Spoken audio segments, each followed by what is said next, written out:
कविता Upadhyay Bharat TV के खास show धर्म ज्योति में आप सभी का स्वागत करती हूं। आज हमारे साथ हैं महामंडलेश्वर श्री 1008 आचार्य स्वामी अनुभूतानंद गिरी जी महाराज। आज हम जानेंगे कि कलयुग क्या है और कलयुग में ईश्वर भक्ति कैसे प्राप्त की जा सकती है। जी गुरु जी। हम सभी जानते हैं कि जीव जगत में आया है तो इसलिए आया है कि वो संसार की प्रवृत्तियों को भी समझे और अपने जीवन के सिद्धांतों को भी समझे। यह तो अभ्युदय निश्रेय सिद्धि स धर्म की परिभाषा है, जिससे बाह्य विकास भी हो और आंतरिक शांति भी मिले।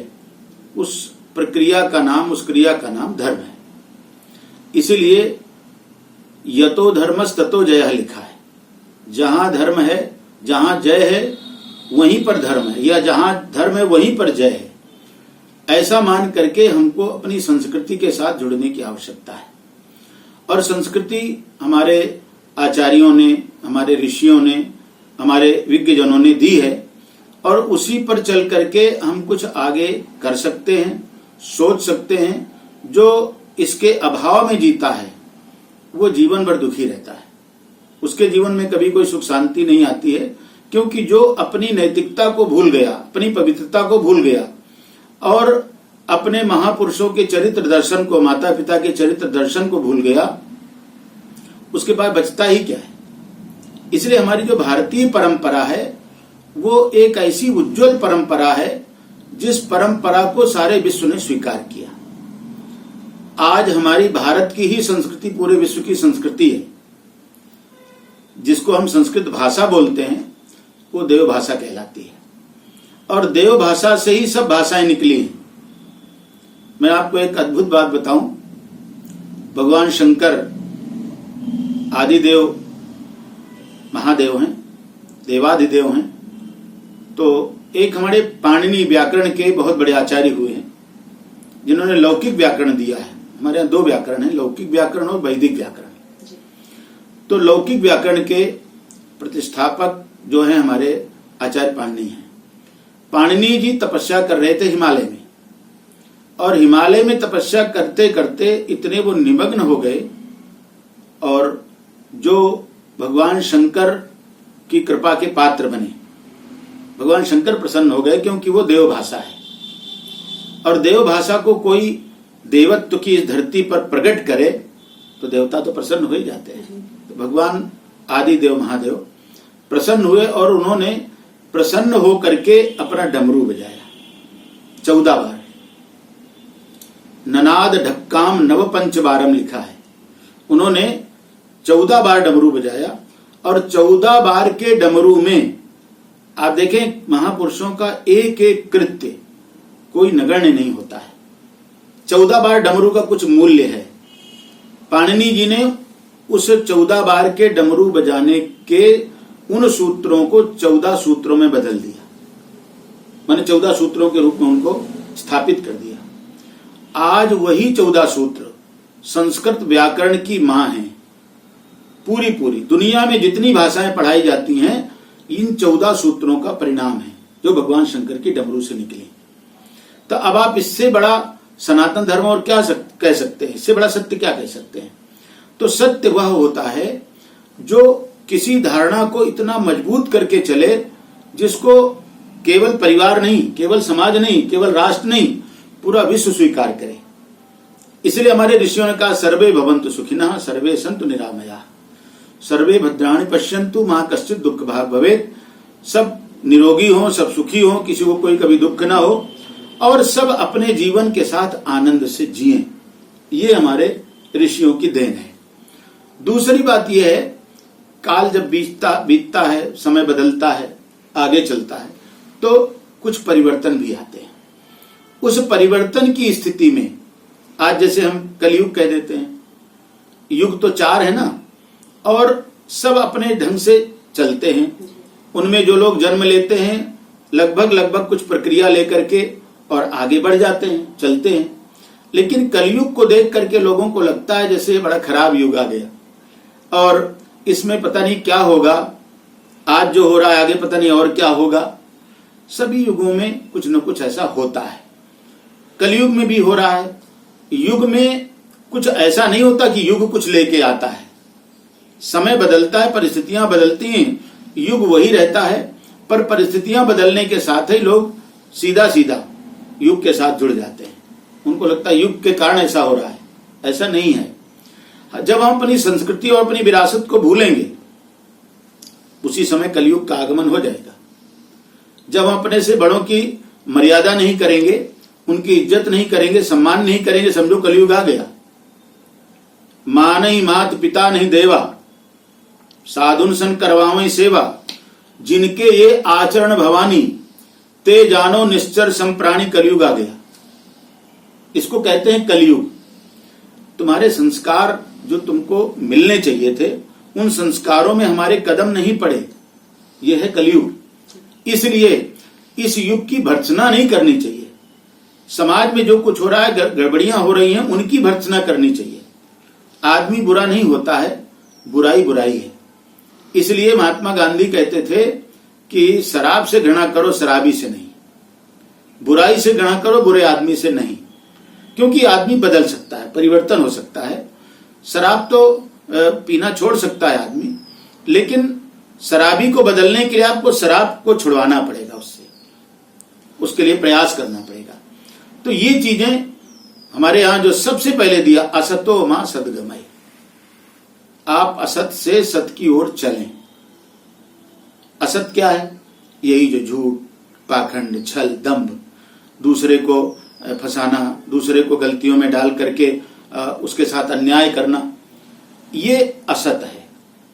इसलिए इस असत्य से हम सत्य की ओर मुड़ेंगे तो सत्य का अपना एक सिद्धांत है, वो कभी भी क्वालिटी में कंप्रोमाइज नहीं करता है। इसलिए जो क्वालिटी में कंप्रोमाइज नहीं करता वह सत्य है। इसलिए असतो मां सद्गमय। असत से हमको छुटकारा मिले और सत्य की ओर हमारे कदम बढ़ें। असतो मां सद्गमय, तमसो मां ज्योतिर्गमय। और हमारे जीवन का तमस मिटे, अंधकार मिटे, बुराइयां मिटे और हम प्रकाश की ओर चलें। कलयुग में आप संस्कार की बात करें तो कैसे बच्चे आजकल हाथ भी जोड़ना पसंद नहीं करते, पैर छूना पसंद नहीं करते हैं, तो संस्कार तो कहीं दिखता ही नहीं है।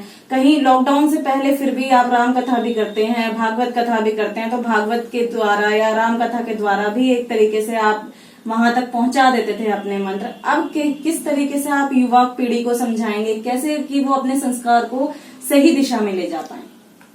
देखो, मैं आपके माध्यम से, धर्म ज्योति के माध्यम से एक बात कहना जरूर चाहता हूं।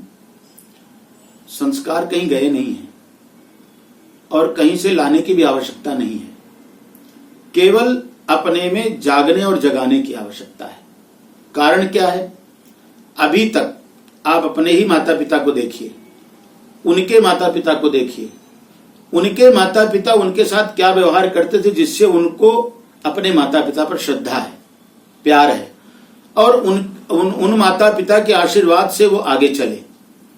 आप उन्हीं का आशीर्वाद लेके चल रहे हैं। तो होता क्या है, हमारी परंपराएं गड़बड़ हो गई। एवं परंपरा प्राप्तम इदम राजर्षयो विदुः, गीता में लिखा है भगवान ने कि ये सब परंपराएं हमको पीछे से मिली हैं और पीछे से मिली हुई परंपराओं का हम आदर करते चल रहे हैं, इसलिए हमको रास्ता मिल रहा है। जब हम अपनी परंपराओं का ही आदर नहीं करेंगे तो फिर आगे का रास्ता कैसे मिलेगा? मैं एक छोटी सी कथा के माध्यम से आपको बताऊं। एक बुजुर्ग हैं दंपति, अब उनकी बहू बेटा आ गए, उनके घर एक पोता हो गया। अब वो जो बहू बेटा हैं वो अपने माता पिता को आदर नहीं देते। घर बहुत बड़ा है, एक कमरा उनको दे दिया बाहर, वो रोड की तरफ ही खुलता है। ये क्या करते हैं, एक मिट्टी का पात्र रखा हुआ है, उसी पात्र में उनको भोजन, चाहे पति दे आवे चाहे पत्नी दे आवे। पोता थोड़ा बड़ा हो गया, कभी कभी वो जाके दे आता था, लेकिन पोते को बहुत प्यार करते थे। और जब पोते को प्यार करते थे तो वो भी उनसे बड़ा लगाव हो गया उसको। बाद में उन्होंने कहा कि ये हमारे मम्मी पापा आपके साथ ऐसा क्यों करते हैं? उन्होंने कहा कुछ मत बोलना। वो वापस आया पर दुखी था मन से। दूसरे दिन माँ ने कहा कि जाओ भोजन दे के आओ दादा दादी को। मिट्टी का पात्र था, वो लेके चला, लेकिन उसके मन में, अब देखो छोटा बालक है, उसके अंदर कहीं न कहीं अपने पूर्वजों के संस्कार हैं। उसको बड़ा दुख है कि देखो हम तो स्टील की थाली में खाते हैं और हमारे दादा दादी मिट्टी के पात्र में खाते हैं। ले जाके उसने दरवाजे पर दरवाजा कुंडा खटखटाया। उन्होंने दरवाजा खोल दिया, आजा बेटा। बोले नहीं, आऊंगा नहीं, मम्मी मारेगी। लेकिन फिर भी उन्होंने धीरे से भोजन लिया और ले करके वो पात्र उनको दे दिया। वो पात्र लेकर के वापस आ रहा है। मन में उसके क्या विचार है, क्या संस्कार है, इनको संस्कार कहते हैं। वापस आके उसके माता पिता सामने खड़े थे तो धीरे से पैर का ठुमका मारा और मिट्टी का पात्र गिरा दिया। उसने गिर गया, रोने लगा जोर जोर से, टूट गया वो। तो माँ दौड़ के आई, क्या हो गया? दादी ने कुछ मारा, कहा। पापा भी आ गया, बोले दादी ने कुछ किया है, दादा ने कुछ किया है? बोले नहीं नहीं, किसी ने कुछ नहीं किया। फिर क्यों रो रहा है? बोले रो मैं इसलिए नहीं रहा हूं कि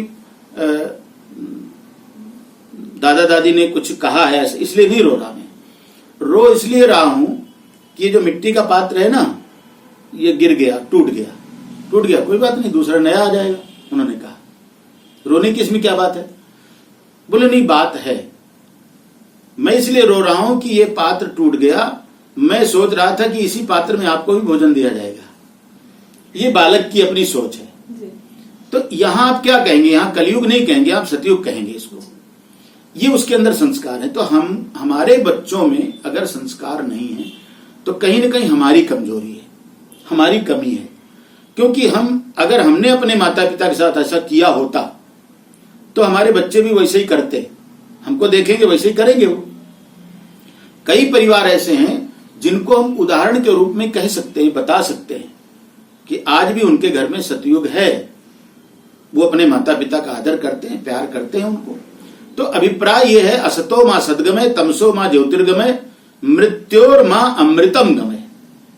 मृत्यु से हम अमृत की ओर चलें, क्योंकि जब जन्मे हैं तो मरेंगे, लेकिन जन्मने और मरने के लिए थोड़ी जीवन मिला है। इसके पीछे कुछ कारण है, भगवान ने जो भेजा है, अमृतत्व की प्राप्ति।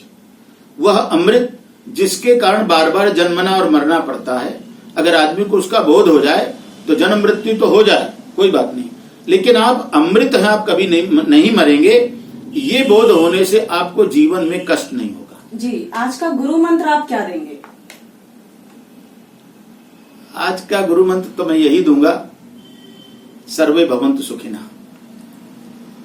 सभी लोग सुखी हों, सभी लोग आनंदित हों, सभी लोग भयमुक्त हों, सभी लोग चिंता मुक्त हों। जी, महाराज जी ने हमें आज बताया कि कलयुग में कोई बुराई नहीं है, कलयुग में विशेषताएं हैं, संस्कार भी हैं और श्रद्धा भाव भी है। इसमें ईश्वर भक्ति भी प्राप्त की जा सकती है।